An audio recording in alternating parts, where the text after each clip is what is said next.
भारत की वो खास तवाइफें जिनका नाम आज भी बड़ी इज्जत से लिया जाता है। हम आपको भारत की कुछ चुनिंदा तवाइफों से परिचित कराना चाहते हैं जिनका नाम इतिहास में बड़े आदर के साथ लिया जाता है। तहजीब की तो उन्हें पाठशाला समझा जाता है और बड़े बड़े नवाबों, सरदारों के साहबजादों को तहजीब के गुण सिखाने के लिए उन्हें उनके पास भेजा जाता है। यह उस जमाने की बातें हैं जब औरतों का पढ़ना लिखना तो दूर, घर से निकलना भी दुर्लभ होता था। उस दौर में तवाइफों की जिंदगी एक मिसाल हुआ करती थी। तवाइफ एक दौर में हर मोहल्ले की शान हुआ करती थी और उनके पास बड़े बड़े राजा महाराजा जाया करते थे और वहाँ पर रौनक लगाया करते थे। कभी तवाइफों को बहुत सम्मान की नज़रों से देखा जाता था। शायरी, संगीत, नृत्य और गायन जैसी कलाओं में उनको महारत हासिल होती थी और एक कलाकार के तौर पर उनको बेहद इज्जत मिला करती थी। आर्थिक रूप से वो काफ़ी समृद्ध हुआ करती थी। ऐतिहासिक दस्तावेज बताते हैं कि 19वीं सदी के अंत में लखनऊ की तवाइफें राजकीय खजाने में सबसे ज़्यादा टैक्स जमा किया करती थीं। यहाँ तक कि वे चाहें तो शादी करके अपना घर भी बसा सकती थीं। चलिए तो नज़र डालते हैं संगीत को एक समृद्ध विरासत सौंपने वाली चुनिंदा तवाइफों के ऊपर, जो उस दौर में अपने हुनर से हर किसी को अपना बना लेती थी। लखनऊ के चौक इलाके में एक तवाइफ हुआ करती थी, दिलरुबा जान, जो बला की खूबसूरत थी। उनके चाहने वाले लखनऊ से लेकर आसपास के शहरों तक फैले थे। ईयर 1920 में लखनऊ में नगर पालिका का चुनाव होना था। चुनाव प्रचार के लिए निकलती तो उनके पीछे सैकड़ों की भीड़ चलती।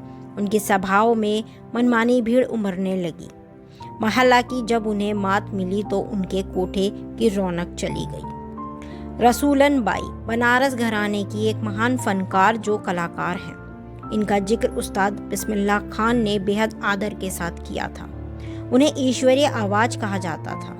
आज़ादी के बाद बनारस में हिंदुओं का सांस्कृतिक बोध कुछ ज़्यादा सबल हुआ। लोगों ने पहले तवाइफों के मोहल्ले से गुजरने से इनकार किया और जल्द ही तवाइफों के वहां रहने पर ऐतराज़ उठाना शुरू कर दिया और आखिरी दिनों में इलाहाबाद के फुटपाथ पर कुछ चीज़ें बेचा करती थीं। वो जोहराबाई को भारतीय शास्त्रीय संगीत के पिलर्स में से एक माना जाता था। उनके संगीत का प्रभाव उनके बाद के फनकारों पर साफ देखा जा सकता है। तवाइफों की गौरवशाली विरासत में उनका नाम गौहर जान के साथ बड़े ही आदर के साथ लिया जाता था। बड़े गुलाम अली खान भी जोहराबाई का जिक्र बड़े ही भक्तिभाव से किया करते थे। रिकॉर्ड पर उनकी कोई 78 रचनाएं उपलब्ध हैं। 1994 में उनके 18 मशहूर गानों को ग्रामोफोन से ऑडियो टेप पर ट्रांसफ़र किया गया। 2003 में उनकी सीडी भी बनाई गई। जोहराबाई की आवाज़ में पिया को ढूंढन जाऊं सखीरे आप सुन सकते हैं। जद्दनबाई 19वीं सदी की शुरुआत में जद्दनबाई एक ऐसा नाम थी जिनका जिक्र संगीत के कदरदानों में बेहद अदब से लिया जाता था। बता दें कि यह मशहूर एक्ट्रेस नरगिस की मां थी। इतना ही नहीं, उन्होंने अपनी आवाज़ के दम पर भारतीय फिल्म इंडस्ट्री की पहली महिला संगीत निर्देशक बनी। 1935 में प्रदर्शित फिल्म तलाश-ए-हक में उन्होंने संगीत भी दिया। बेगम हजरत महल, इन्हें अवध की बेगम भी कहा जाता था। इनका असली नाम मोहम्मदी खामत था। पेशे से तवाइफ हजरत महल को खवासीन के तौर पर शाही हरम में शामिल किया गया। आगे चल के अवध के नवाब वाजिद अली शाह ने उनसे शादी कर ली। उसी के नाम पर उन्हें हजरत महल भी दिया गया। 1857 की क्रांति में अंग्रेजों के नाक में दम करने वालों की लिस्ट में बेगम का नाम प्रमुखता से लिया जाता है।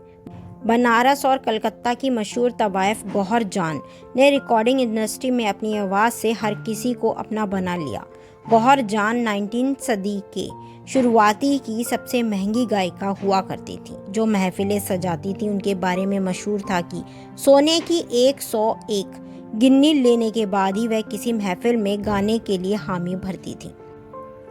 पटना में एक तवाइफ तन्नोबाई सजावट वाली एक इमारत में रहती थी। उनकी आवाज़ का ऐसा जादू था कि वैष्णव मंदिर के पुजारी पर ऐसा चला कि हर जुबान पर उनके किस्से सालों तक बने रहे। दरअसल दोनों को एक दूसरे से इश्क था, लेकिन उनका इंतकाल हो गया और तन्नोबाई आजीवन अकेली रह गई। आपको हमारी जानकारी कैसी लगी कमेंट कर बताइएगा ज़रूर। Thanks for watching.